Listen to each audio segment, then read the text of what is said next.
Funding for Market Journal is provided by the Nebraska Corn Board. This is Jane. She thinks she's just filling her car, but she's also filling the air with cancer-causing toxic chemicals used to boost octane in gas. What doesn't burn in the engine enters the air and your lungs, even your heart and brain. Bad for everyone, especially kids. Ethanol is a natural octane booster, clean burning and non-toxic. More ethanol means less scary stuff in our gas and in the air we breathe. And that makes your choice pretty plain, Jane. American Ethanol, cleaner air for Nebraska.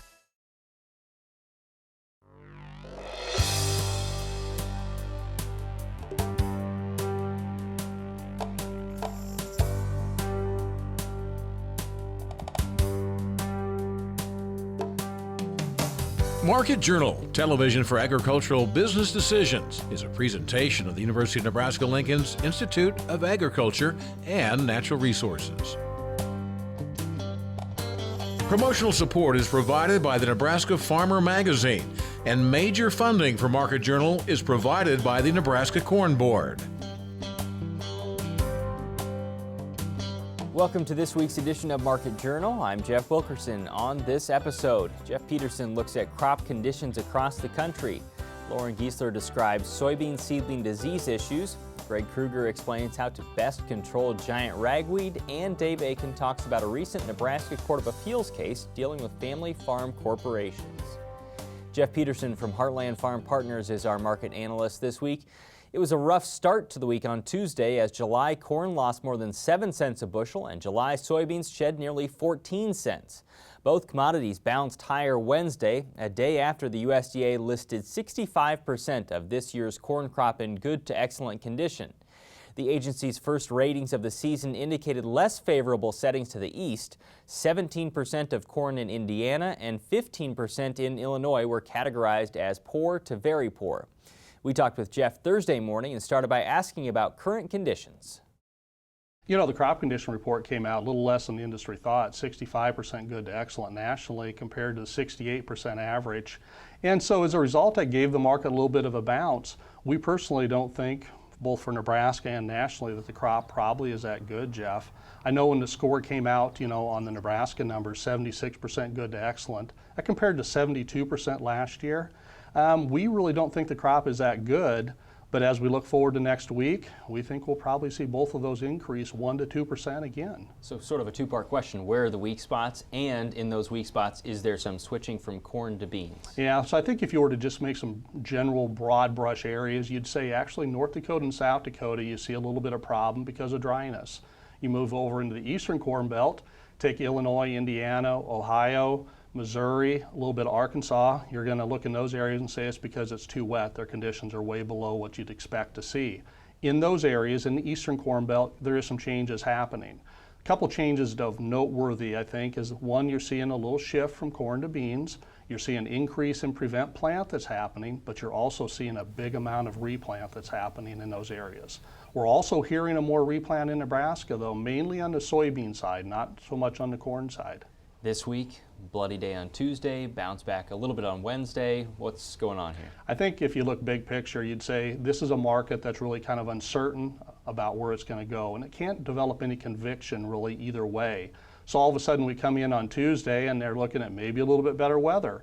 Then the crop condition numbers come out in the afternoon and they see that the crop isn't quite as good as they thought. We bounce back higher immediately and gain back everything that we'd taken away the previous day.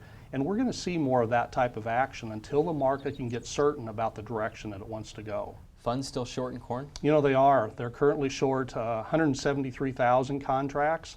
That would have compared to the 177,000 contracts that they were short coming out of the Commitment of Trader report. They do also have a pretty big fund position on soybeans too. 83,000 contracts short compared to 62,000 contracts that was in the Commitment Trader report from last Friday. Can you analyze that erosion we've seen in the soybean market overall? Yeah, it's a number of steps really. If you go back, we had a really nice uptrend that was going in soybeans, but then along comes what we'd expect out of Brazil, a scandal. And unfortunately, that went ahead and put a lot of pressure on the real. And when the real dropped, you saw a lot of farmers selling coming out of Brazil. And when that happened, it technically took away some of the steam we'd gained in that market, and the market fell. Ever since then, we've actually had some more discussion that's going on out there in the marketplace about more changes in acres from corn over to soybeans. So we're at a point right now where we think we're finding some good support, but it's going to take a while for that bean market to make its way back up to the levels where it was at. Update me on your guys' positions. Yeah, right now, if you sit back, the name of the week actually, Jeff, is please have patience with this market. And don't get in a hurry. We're sitting here on the old crop side. We're only willing to sell on the old crop side what you absolutely have to be able to generate some cash. What we'd actually recommend doing on the old crop is actually locking up some of this basis. And the nice part about doing a basis contract at many of the buyers is that you can actually get a cash advance. So that can generate some cash flow for you. As we look over the new crop side, we're wanting to be patient there also. First on corn, we would really like to see a 4 in front of the December 17 corn futures before we'd make any sales. So we've got a little ways to go there. On the soybean side, we'd really say more time there. This is the wrong time of year on the bean side to make any new sales. On the bean side, we really need to get out into August and see what that weather's going to be like before we make any sales there. If you're willing to hold that old crop corn, are you looking at a time frame where that doesn't hold anymore, or are you willing to try and even carry that into the fall? Yeah, no, we don't want to carry it in the fall. There's a couple things. One, on the basis side, you want to get the basis locked up because there's a lot of grain to move out there yet. And as a result of that, what we want to make sure we don't happen is get caught with a really bad basis level. I think on the corn side in regard to the futures price, I think you got to get rid of most of that corn by the middle of July though. I think if it hasn't happened and the movement hasn't happened by then it's probably not going to. So I think that'd be a date that I'd have in mind right now. June crop report on Friday, your expectations? Yeah, this is an interesting one. So let's just kind of break it apart. We know that on corn and soybeans, we shouldn't see any changes in acres yet. On the yield side, there won't be any changes in yield on the soybeans. On the corn side, it's possible. The last time there was a change on corn, we'd have to go back to 2013. They did drop the yield 1.5 bushels. Okay, we don't think it'll be anything like that this year, but we think that it's possible that they could lower it maybe a half bushel just based off of what the conditions are so far. On the demand side overall for corn and soybeans, what we'd really look at is that we'd expect the ending stock numbers for both corn and soybeans to basically decrease based on a little bit better demand than what we've seen out there. Next week, Mike Briggs will join us to look at cattle markets. Nebraska's farmers have planted just more than 3/4 of this season's soybean crop. Of that, the USDA's latest progress report lists 35% has emerged. That's 9 points behind the state's 5-year average. The month of May provided wet planting conditions across much of the state. The Nebraska Mesonet shows the eastern third received at least a couple of inches. Nebraska Extension's Loren Giesler joined us recently to talk about seedling diseases in soybeans planted into less than ideal weather environments. Well, Jeff, we had a lot of soybeans that, some planted earlier, a lot still need to be planted, but those that were planted earlier in the ground for a while coming up, and we're seeing quite a few problems in them. What kind of problems might you expect? A couple different things. One, when we get into these heavy rains and cooler soil temperatures, that's a lot of times when we see our seedling disease active. And, our pythiums, for sure going to be active during those conditions. The other thing, though, that we're seeing, too, is quite a bit of herbicide injury with some of these coming up. And those cool, wet conditions also favor that. So it's going to be critical for our farmers to really identify what they're dealing with. Explain how you differentiate those. Well, there's a couple things. When we see an injury from one of our pre-emergent herbicides, if it's cool and wet and that water splashes a chemical on, if that occurs, you're going to tend to see some symptomology, or plants affected pretty much field wide. You're going to see some randomness to it, but it's not going to be as much as our seedling diseases that typically we'll see some pocketing, maybe that wet spot in the field or, areas, some aggregated distribution. So it's going to be different that way.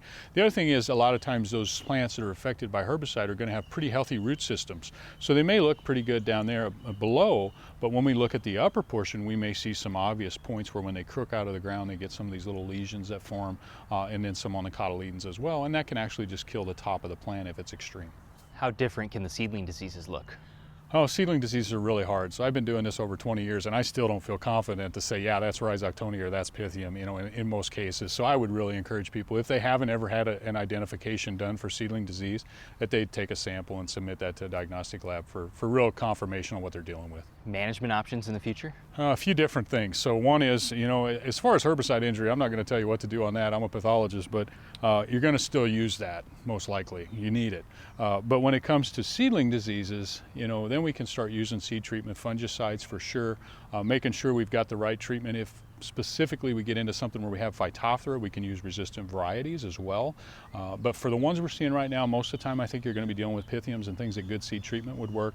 And overall, when we've looked at management and inputs, seed treatment fungicides, that #1 input as far as return on investment, that's the most consistent. So other things can happen, but that's going to be something that, particularly if you have any problems at all. In spots where you need it. Well, in spots where you need it, and specifically, if you're planting earlier, conditions like we had this year, when people were out there planting, it was nice, and then it got cool and wet, that's where seed treatment fungicides are really going to return. How long do you need to be in the field looking for this before it might not be a problem anymore? Well, our seedling diseases can affect plants up through about V4, so that 4th leaf stage. So typically, at least for the Pythiums, the Fusariums, or Rhizoctonias, that's going to be early on. Now, Phytophthora, plants can be killed throughout the season, so hopefully guys know if they've had Phytophthora or not. But the early season ones, you're going to see them now in those fields. Those ones that are just getting planted here in the next couple of weeks is going to be a real hot time for looking for these problems. Those later planted ones, is it going to be a problem in those? Well, if it keeps raining like it's been, absolutely, yeah. I think the way the weather pattern has been, if we get those in the ground and you get a couple heavy rains, and everybody knows that beans don't like to have heavy rains on them, and that's because that favors seedling diseases, especially when you get them in and then you get temperature drops where you get cooler temperatures like we've had for those guys that have them in. Any other types of injury that might make it hard to distinguish? Well, another thing that we do see where we have the Allevo seed treatment fungicide, that does have some phytotoxicity on the seedling, and you will see some areas around the cotyledons that just the margin of the cotyledon burn. Now, there's never been any associated yield loss with that, and that's a treatment that somebody that's trying to manage sudden death syndrome is going to use. So if you're not using it, you're not managing sudden death, no need to use it. But if you have used it, that is another one that can cause some early stage seedling symptoms that could be confused for something else. You can find more information about submitting samples to UNL's Plant and Pest Diagnostic Clinic at cropwatch.unl.edu/plant disease, or you can contact your local Nebraska Extension office. Nebraska Extension has developed a free mobile app intended to help farmers manage selling strategies for corn, soybeans, and wheat. The app is called Grain Marketing Plan and allows users to plot their ideas for pre- or post-harvest sales. Nebraska Extension's Jessica Grosskopf, Robert Tigner, Kate Brooks, and Cory Walters are part of the team that helped create the tool. Cory explains how the app could help growers as well as one of its purposes. So we oftentimes talk about marketing plans, but we struggle with enacting them. So that's the key. This is like the GPS in the tractor. You put in your coordinates and it drives it for you. So you put in your marketing plan and this thing will drive it for you. It will notify you on what's going on. It's not going to market your grain for you. You have to do that yourself, but it reminds you of things you said you would do in the past.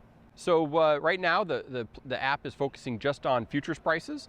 We're not robust enough to get into those local markets. So you put in your expected basis. You can also put in your break-even costs, and it will show you when you move above that. So back 2 months ago, when you're making that investment decision, and you were looking at those corn prices, and you knew your break-even. When prices rise up a little bit and you're out there planting and not paying attention to corn prices, it will start vibrating or buzzing or belling or whatever it does in your phone and tell you, hey, something's going on, which then prompts you like, look, I said 2 months ago I would do this.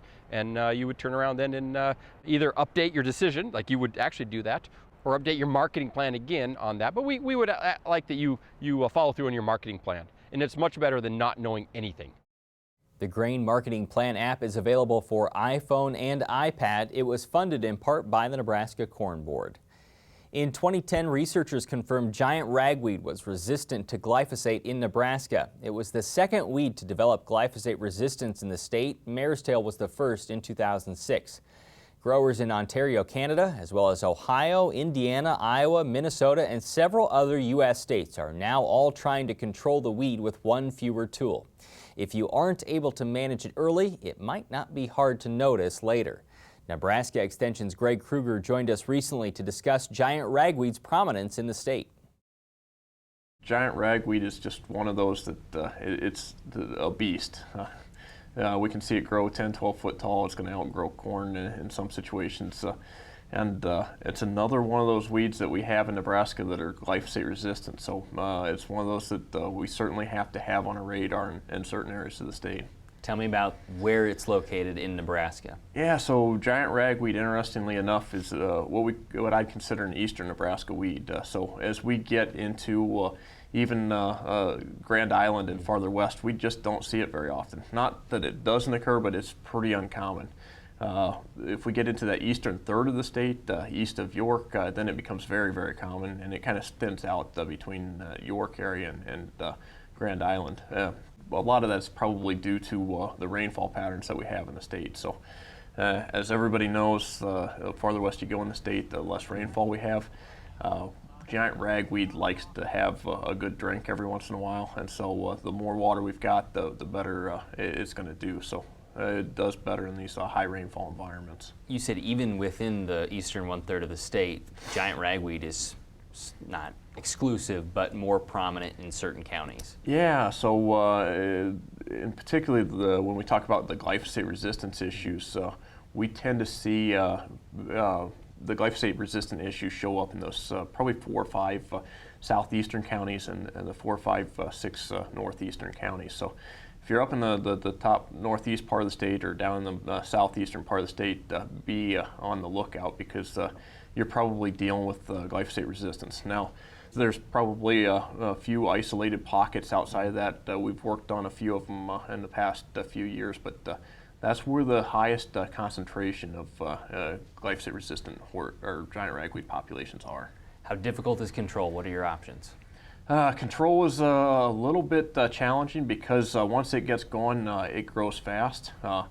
One thing that makes it a little bit easier than some other species is it has a really narrow emergence window. So we're gonna see that emerge in May, maybe early June, and then after that, the emergence is really going to thin out. So we're not going to see it emerge early in the spring. We're not going to see it emerge late in the summer. So making sure that we've got some sort of a good heavy residual out there at the time that's starting to come up. So making sure we've got something out ahead of planting is important. And then making sure that if we do see it come up, that we manage it timely is also really important. Because it's going to grow 10 or 12 feet over the course of the summer, you can imagine, you break that down over how many inches that's growing per week or per day, and you don't have a large window to try to get on top of it post-emergence. Thankfully, some of the new tools that we've got coming in terms of dicamba tolerance and things like that are going to give us additional options to get on top of it. And we have seen that growth regulators are very effective on knocking out the giant ragweed when it's at that smaller stage. Sharp impact on yields in both corn and soybeans? Yeah, giant ragweed, even though it's not going to produce a lot of seeds at the end of the year compared to a lot of other weed species we deal with, it's very, very competitive in season. So if we let this go, or we let the problem go, we're really going to damage the yield potential in that field. Even a few plants sticking up over that canopy across the field are going to eat up some yield. As we've told you previously, pre-plant tillage has proven to be an effective method of control for giant ragweed. You can learn more about UNL research on that topic through a link on the Market Journal website. The June Nebraska farmer says on February 21st, everything changed for Bill Demarest. That's when he and his family went online with their Robotic Dairy near Plainview. This month's issue says it's the first of its kind to be operational in Nebraska. In the June Nebraska Farmer, you can read about Demarest's experience with the system, including how it changes milking and managing his herd. Nebraska Extension Ag and Water Law Specialist Dave Aiken says a recent Nebraska Court of Appeals decision highlights an unfortunately common situation for family farm corporations in the state. Dave joined us recently to outline the case and explain how siblings and their parents may want to structure a corporation in the future. Well, this is about a farm that was inherited by 2 brothers and 2 sisters, and the brothers owned, over 85% of the stock, and they controlled the corporation, and then the sisters owned, a little over 7% each. So what was the problem? Well, in 2012 and 2013, those great years when we had those wonderful crop prices, the brothers paid themselves over $440,000 in commodity wages. This was to keep the taxes on the farm down, and so they paid themselves these extra wages, but they didn't pay anything out to the sisters. Can you explain a little bit more on what commodity wages are and kind of how this works in this situation? Sure. Commodity wages are when they got paid in bushels of corn instead of in dollars, and so they got that, and had to pay individual income taxes on that, but that brought the corporate income down to where they didn't have to pay so much in taxes. But one of the sisters was unhappy that they didn't get anything, and so she sued. So could this have been paid in dividends instead of the commodity wages? Sure.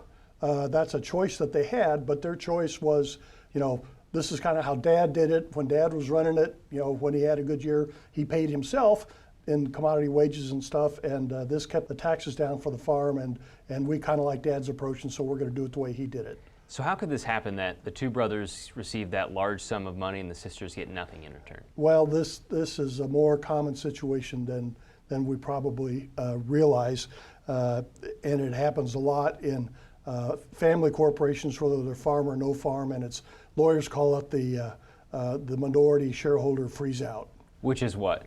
Well, basically what happens is that the people who have the majority shares in the corporation are trying to make the minority shareholders so unhappy that they just want to get out of the corporation, and they'll sell their shares to get out cheap, and and they make them want to leave by paying all the income to themselves. So was it legal for the brothers to pay themselves those commodity wages and the sisters to get nothing?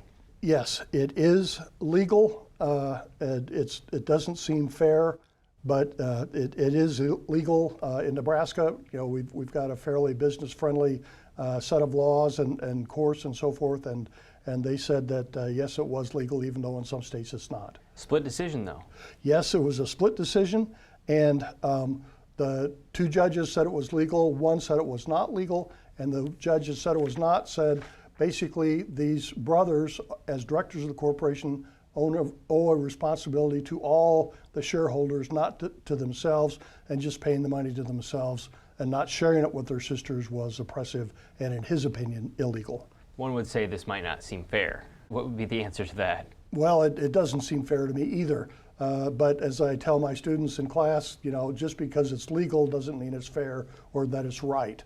And also that someday they will be, controlling the corporation, or if they have brothers or cousins or sisters or whatever that are off-farm heirs, in the good years, they need to share some of the income from the farm with them, so that they feel good about it and that they're not, just having this ownership interest in the farm that doesn't do them anything except maybe sentimentality. So is there advice to give to siblings who might be in an agreement like this in the future, or the mother and father who are passing something like this on? Well, this is something that mom and dad have to consider, in terms of how they set it up. They could set it up to where the operating brothers have to rent the farm and pay cash, to all four of them, and then so the sisters would get their share that way. And that's an easy thing to do, and that's not so hard. The other thing is that if it's set up kind of like this, the brothers have to, or the people that are in the situation like the brothers, have to say, look, this farm belongs to all of us, even if we've got the majority, and everybody should get something out of it. Now, with this week's weather forecast, here's Nebraska Extension ag climatologist Al Dutcher. Well, folks, here we again for the weekly forecast. This last week we dealt with several precipitation events. The first precipitation event was in the first half of last weekend. That system rolled through across southern Nebraska, exited the state, and then we've seen fairly dry conditions for the remainder of the weekend into most of the day Monday before we started to see some shower development across the northern portions of the Sandhills, basically in a northwest flow. These scattered showers continued into Tuesday during the prime heating of the day. Very widespread, doesn't have a lot of coverage and a lot of moisture associated with them. Then a more complex system moved across northern Kansas on Wednesday. That developed some severe weather in the southwest, and we did see some decent precipitation totals come out of portions of south central Nebraska, generally in the 1/4 inch to 1.5 inch range, and then isolated convection across the southern half of the state on Thursday and Friday. As we go into this weekend, it looks to be fairly dry, but before we get to that main forecast, let's take a look at what happened during the month of May for precipitation, heaviest precipitation across the eastern part of the state, generally 2 to 6 inches, commonly reported isolated 10-inch amounts. In the Panhandle, a lot weaker in terms of precipitation, but remember, this was the area that was hit by the April 30th through the May 1st snowstorm and precipitation events, so most of the moisture that we're not showing on this map was actually on the last day of April. In terms of what's going on presently, we have a ridge in the upper atmosphere with a weak northwest flow, basically just to our northeast, with low pressure still sitting over the western Great Lakes, and a trough that's trying to make its way onshore in the western United States. So we have high pressure within the Central Plains region over the Rockies, and most of the moisture associated with today will be to the south of us, maybe an isolated shower across portions of Nebraska. And as we go into tomorrow, the ridge tries to build a little bit farther east, sharpens a little bit in response to that trough building to our east. So we have high pressure at the surface. That should keep the moisture well to our south and to our east. Looks like a really nice day on Sunday, very warm seasonable temperatures. And as we get into Monday, the ridge starts to build even farther toward the north. That causes a much sharper troughing pattern. We see low pressure trying to develop at the surface, and in response to that, we do see the possibility of showers across the northern Rockies and isolated convection all the way across the eastern seaboard. We see a flattening of that ridge on Tuesday as this upper air low tries to make its way across southern Canada. That may actually induce some showers across the northern United States, and some of that may actually impact Nebraska as we see this trough moving across. I think that this is going to be fairly weak in terms of precipitation returns in eastern Nebraska. More importantly, though, as we get into Wednesday, we get a pretty strong northwest flow in the upper atmosphere on the front side of that ridge, and we do expect to see a more organized and concentrated area of precipitation develop from the southern Canada all the way down to Texas, and then that will move to the east and weaken over time. On Thursday, the ridge tries to start to move and build eastward. We see low pressure organizing to our south at the surface, so the precipitation associated with this area low pressure system will remain just to our south, a little bit farther movement, and we'll see that precipitation coming into southern Nebraska. On Friday, now we get a full movement of this ridge toward the east as a trough starts to make its way in. That will start to generate low pressure on the lee side of the Rocky Mountains, both to the south and to the northwest of us, and so we will start to see precipitation breaking out across the southern plains, and a lot of that will start to lift as we go into the weekend toward the central plains. The 8 to 14-day forecast keeps the cold air to the east, warm to our west. In terms of precipitation, with that big area low pressure coming in, I expect that we will see a large expanded area of above normal moisture in the central plains. Thanks, Al. Today's interviews are available individually on the Market Journal website and through the Market Journal mobile app. They include information on crop conditions, soybean seedling diseases, giant ragweed control, and family farm corporations. As always, you can keep up with Market Journal during the week by following us on Twitter, Instagram, and Facebook. Next week, Mike Briggs will look at cattle markets, and Brian Krinke will talk about corn's nitrogen needs. Until then, thanks for watching. I'm Jeff Wilkerson. We'll see you next week. Join Market Journal online at marketjournal.unl.edu. You can also follow us on Twitter, Instagram, and Facebook. Promotional support is provided by the Nebraska Farmer Magazine, and major funding for Market Journal is provided by the Nebraska Corn Board. Market Journal is produced by the University of Nebraska-Lincoln's Institute of Agriculture and Natural Resources.